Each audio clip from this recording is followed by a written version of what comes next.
Hey everyone, it's technology expert Burton Kelso here with another tech tip to help you get the most out of the technology in your life. Today we're talking about how to keep your children safe online this school year. Now, school has already started and we're already in the swing of the new school year, but it doesn't matter if your kids are going to school in person or online. There are several things that you need to do to make sure that your children are going to stay safe online. As parents, and I'm one of them, we sometimes get too focused on the regular things to help prepare our kids for school, such as buying school supplies, making sure the whole family is coordinated with schedules as far as drop offs for school, pickups for school, and of course, what to do about those school activities or after school or even before school activities. But many of us don't think about what we should do to make sure that our kids are safe online. There are many threats that kids face nowadays as far as online threats, and it's important that you make sure that your kids have the proper tools in place in order to keep themselves safe. The unfortunate thing about technology and for a lot of parents is that they don't know where to begin as far as making sure that their kids are going to be able to use technology as a tool as opposed to making technology become a nightmare in your household. So without further ado, here are several things that you need to make your kids aware of in order to make sure that they're going to stay safe this school year. So the first thing is to educate your kids about the dangers of phishing. Phishing schemes are one of the most prevalent ways that people fall victim to cybercrime. Now, I always use the statistic of 99% of cybercrime requires user interaction. So most of the cyber threats that you see out there are initiated because someone initiated the initial contact with the scammer or the criminal. For example, if with the phishing scheme, you may fall victim to clicking on a link or giving out personal information when you click on that link, or responding to a voicemail or an email, and then next thing you know, all of your information is in the hands of a criminal.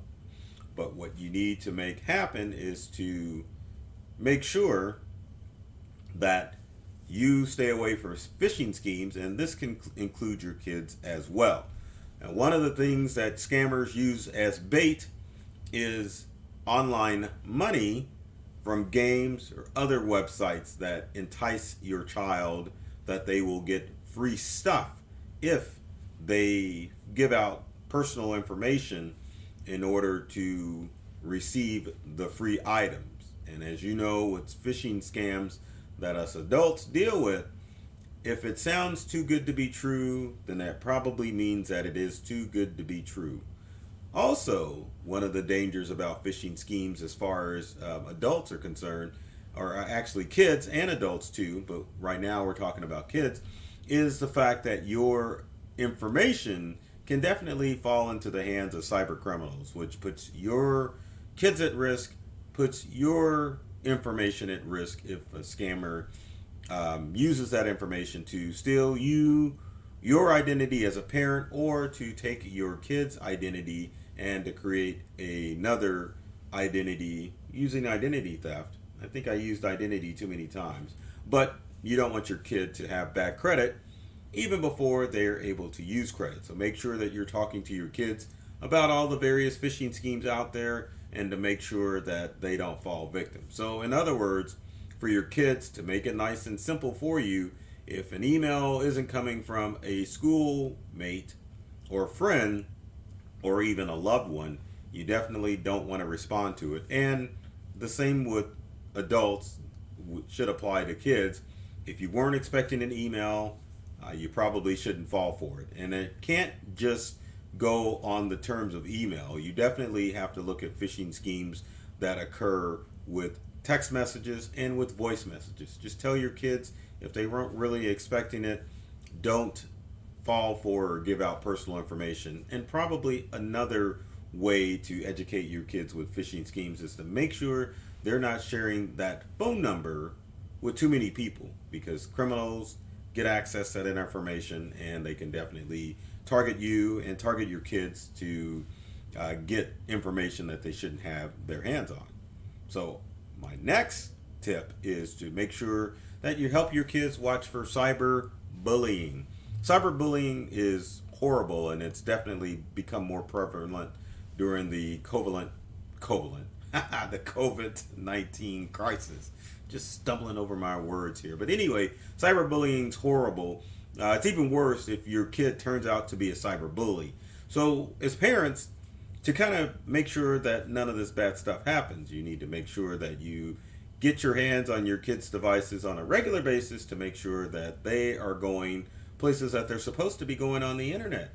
Now, this means that you're checking their chat logs in the video games that they play. Make sure that you're checking text messages and even voicemail. And I hate to be that parent who's like checking all your devices, but chances are that they're on your internet bill, so you are within your rights to check your kids and see what they're doing to make sure that they're being honest and being truthful as far as what's going on. And emotionally, as far as cyberbullying is concerned, you want to make sure that your kids are in an emotional good state. So if you're able to monitor what they are doing, if they run into a bully, then you can definitely give them the tools before it's too late, as far as making sure they are mentally affected by cyberbullying. Now, as a parent, if you see cyberbullying activity, make sure that you capture screenshots of the bullying activity and also record video if you can, and report that to your school or the local authorities if the bullying becomes an issue. Now, me as a parent, I am going to say you probably can eliminate all that by getting rid of tech devices. And I will say truthfully, as a parent, most tech probably shouldn't be handed out to kids until they hit high school. I mean, that stuff is really bad. So moving on with the next tip, and I'll let you decide what you decide to do as a parent as far as your kids are concerned. So the next tip I would recommend is to limit online gaming as much as you can. Now, online gaming is kind of the black hole when it comes to kids and technology. And online gaming is designed for one purpose, and that's to keep your kids engaged in their devices for 24 hours a day, 7 days a week.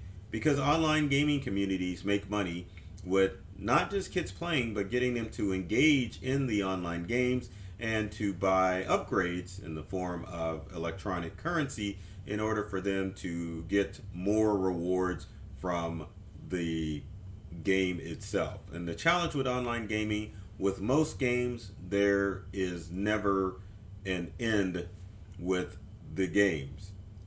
So the best thing to do is, if you can limit it, you probably should limit it during the school year, because it's only going to cause issues with your kid, because they definitely won't want to get off of those devices. And some of those games are so they grab kids in so much, or so involved, then you may even catch your kids playing online games late at night, which can disrupt their sleep, can cause mental stress, and definitely it will cause problems in school. So make sure that you limit online gaming. My recommendation is to eliminate it at least during the school week, to make sure that your kids can engage in schooling as opposed to just being engaged in online games. Now, probably it would be a good idea that throughout the online games you should avoid Fortnite, maybe a little Minecraft, maybe some Roblox, but those are some of the online games that kids may play. Some of the older, there's a ton of them out there, but these are the ones that kids usually gravitate to and can cause major problems as far as disrupting sleep and disrupting their schoolwork. Offline games aren't as invasive, because offline games have a beginning and an end. So a kid may reach a specific level and then they can stop. With online gaming, that level's there, but there's always enticement to get your kid to continue on and on and on. So limit them as much as you can through the school year, or actually, I would eliminate them. So my next tip is to make sure that you're watching for online predators. Online predators are all about grooming your kids through different platforms.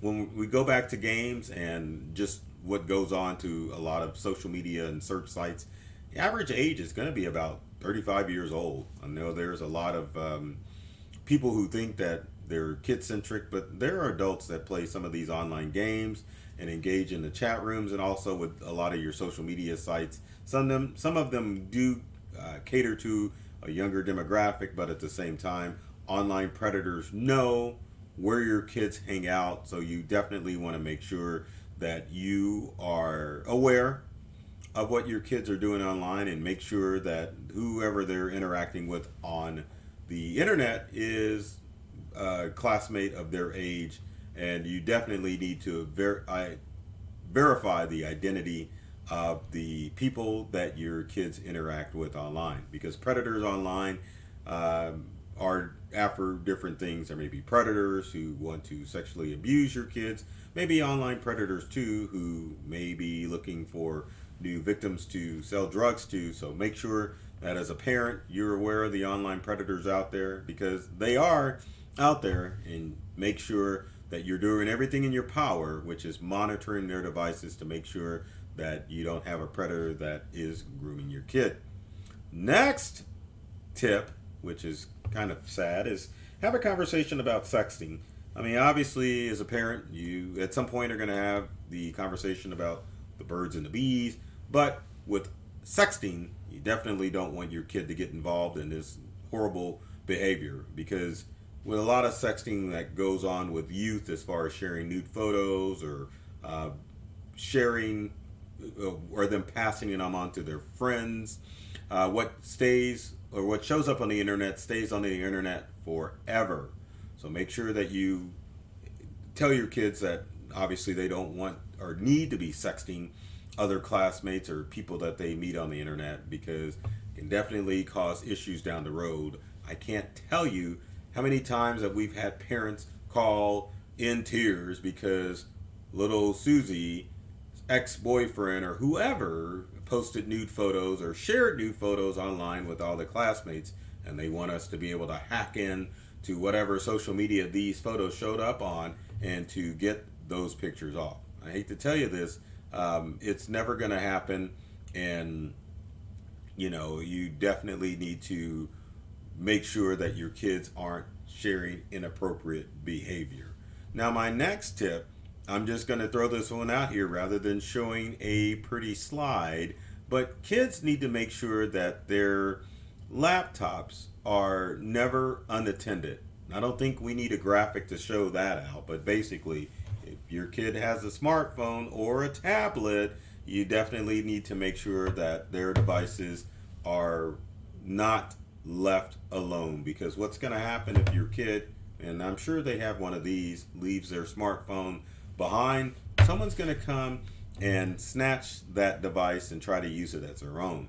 Now, the good thing about leaving devices unattended is that you can enable, especially through Family Share with Android and Apple devices, the Find My Device feature, which means if you turn it on, your kid loses their device, and as long as it has power, you can quickly utilize that feature to find that device. So parents, enable Find My Devices on any piece of technology that your kids carry around, so that way if they get careless and they lose it, you can quickly find that device. Now, you can leave it off and pay for a new device, but I know as parents you definitely don't want to do that. So please tell your kids to be responsible and to make sure that you turn on Find My Device for Android, Apple, and even Microsoft devices have, and obviously Apple. So every device has Find My Device.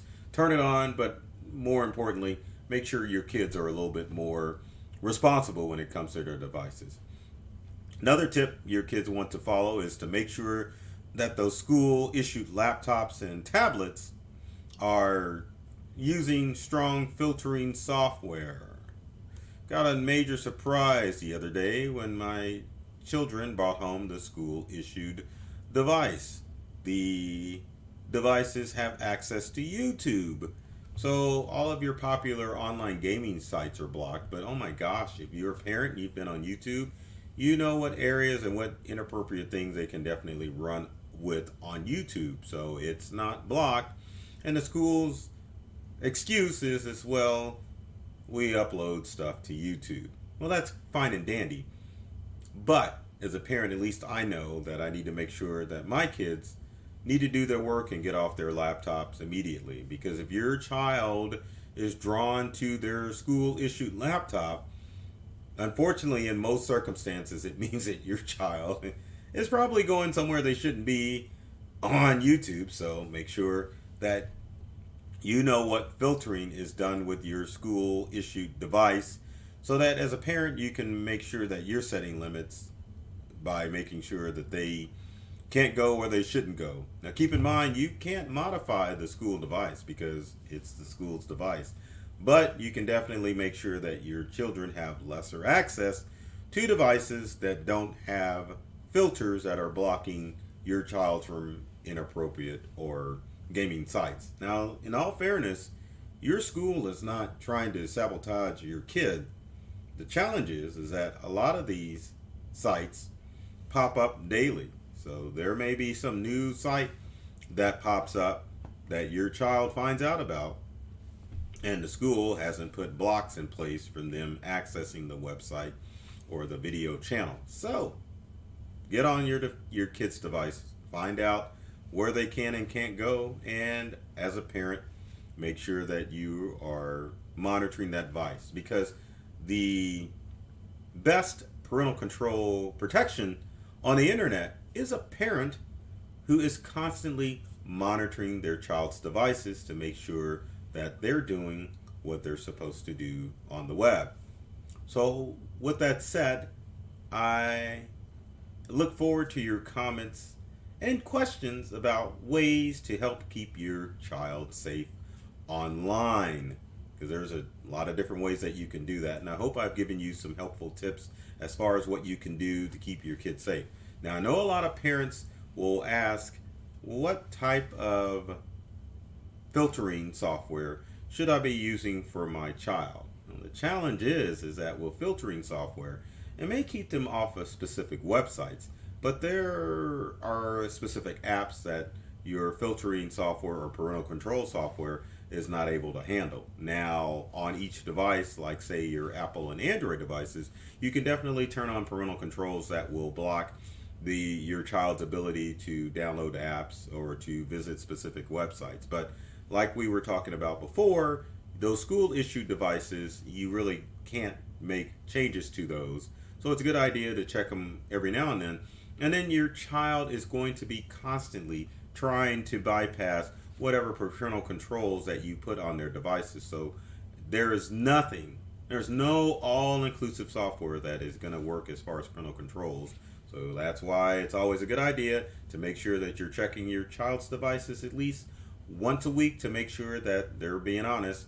Also, when it comes to passwords and other things, logins for specific websites, I can't believe I said other things, but logins to websites and social media, make sure that you have all of that information so that your kid cannot sneak around. And kids are crafty.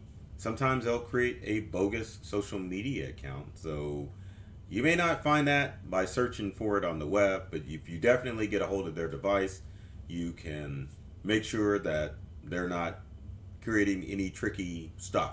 And finally, parents, if you're struggling with your kid and they're not doing what they're supposed to, just take the darn device away, and I'm sure that will allow you a good night's sleep. And your kids, finally, after they come down from their emotional meltdown for you taking their device away, and it'll just make life easier. So as I was about to say, if you have comments or questions, leave them in the comment section below to make sure that I see them and then I can respond to your comments or questions. As always, if you liked this video, be sure to like, the video and to share with your friends. Be sure to follow the video and to comment so that I can see that you saw the video.